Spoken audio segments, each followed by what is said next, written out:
The biggest change for me was I was visiting my parents back in Greece, and we live on an island.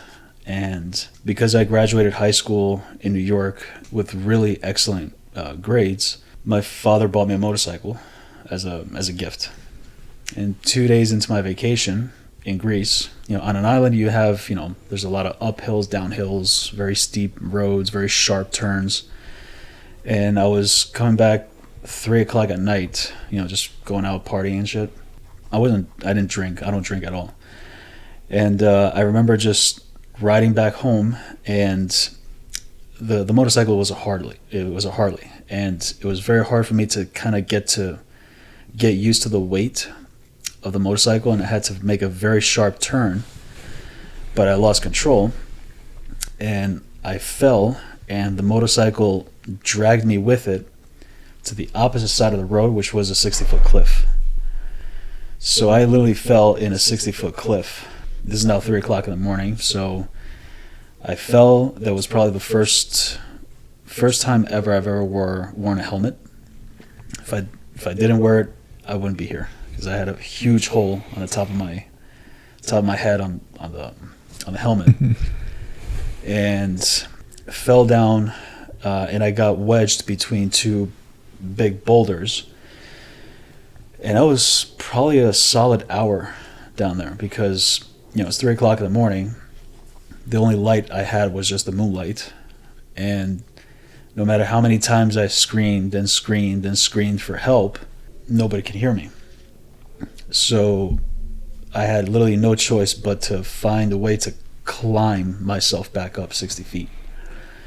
And I was able to do that. I still don't understand how the human body can be that strong. You could call it adrenaline, you can call it like no choice, but I've never experienced strength like that. We're talking now about a cliff that's not nice and slanted like this. We're talking vertical, right? Somehow I made it to the top, and I was still already collapsed on the floor. Back then, this was now back in 2005. And back then, you remember those Nokia phones, right? It was like we would play like Snake and everything. Those things their batteries would last like 2 weeks. And the phone was still working. And I was able to call my mother, but because one of the things that happened to me was I had about 8 broken ribs, and all 8 pierced my right lung. So I had a lung collapse. So I was unable to talk. But somehow I muffled out the words, "Come find me." Luckily, it's only one road from my village down to the city, so there's no other way. And about 5, maybe 10 minutes later, they found me, and they take me to the nearby, I wouldn't say hospital, because back then we didn't have hospitals or a hospital at the island. We just had urgent care. Now, another thing was that the island where I'm from, we're known to always have blackouts.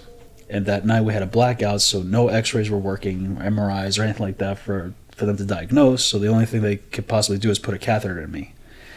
And I had to wait the next day to get on a plane to go to the nearest by island that they actually had a hospital.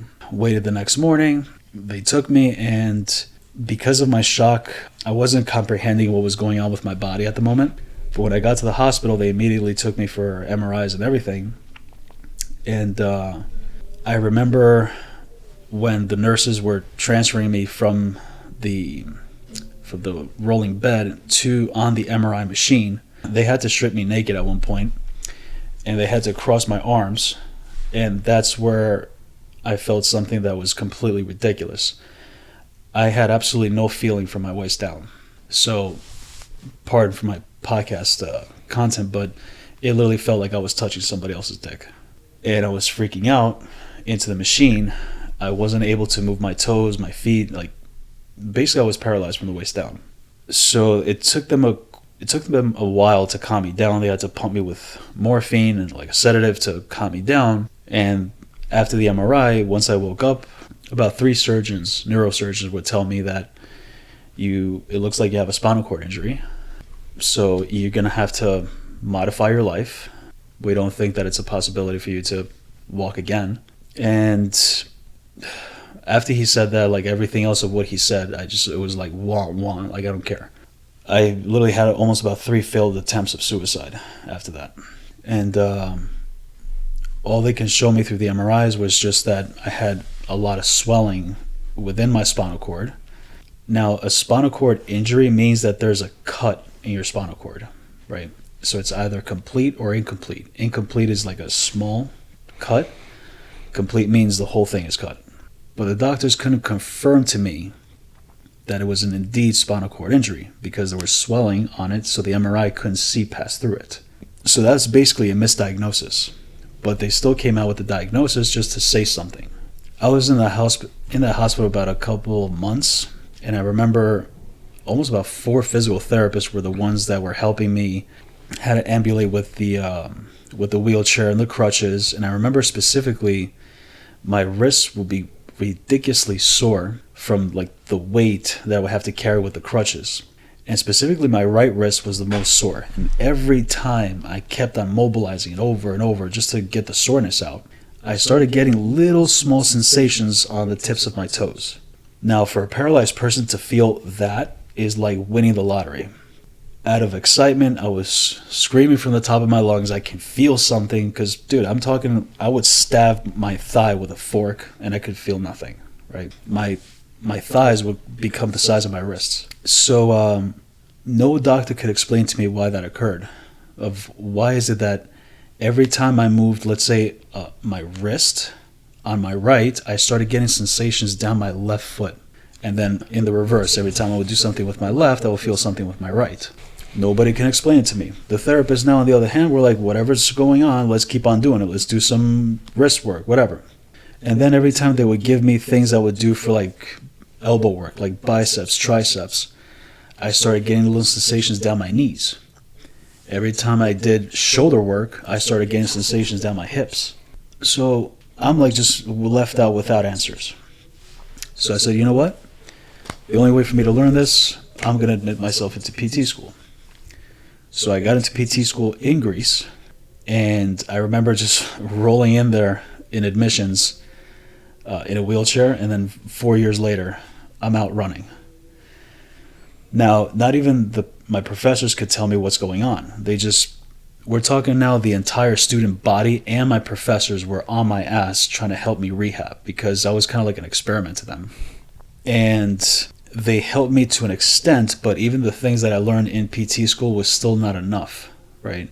So I needed to find more and more answers, and they were only to help me to a certain extent. But then I realized I had breathing issues, I had balance problems, so I had to learn basically every system of the body because all these systems communicate with each other, right? So I had to learn the visual system, like vision, vestibular, which is your balance, lymphatics, visceral system, which is your guts, the respiratory system. And that is what made me keep on digging into this stuff like more and more to rehab myself. And then the more I kept on implementing more of these systems, I would say, the more I was able to stand, walk, and run, and then started climbing, and then started weightlifting again. So it took me a good 2.5 years, maybe 3, just to be like fully good, right? And it turns out I didn't have a spinal cord injury. There was no cut, but it was the swelling. And I tried finding those surgeons again. I went back to Greece to the same hospital, but I only found one of them. And I just remember walking into his office and I just gave him big fuck yous. Because when he saw me, he's like, I can't believe you're standing in front of me. I'm like, yeah, because you misdiagnosed me. Even I went to the lawyer at the time and I said, is it possible I can sue these guys? Like, it's been a long time now. You can't. If you would have done it early enough, yes, but not this way. But regardless, that was my thing of becoming a PT because of knowing what it's like to be paralyzed. Even though I wasn't a true paraplegic, but I know the feeling of what it's like. And I said that this is what I want to do for the rest of my life. Like, this is my calling. So that's why I became a PT. And got a sports medicine degree in England and then got my doctorate when I came here. And now it's, I'm just doing the same now, just teaching others of how to think a little bit more differently than your traditional physical therapists that you have here that are still old school type of thinking, you know. So yeah, that's the gist of it, I would say.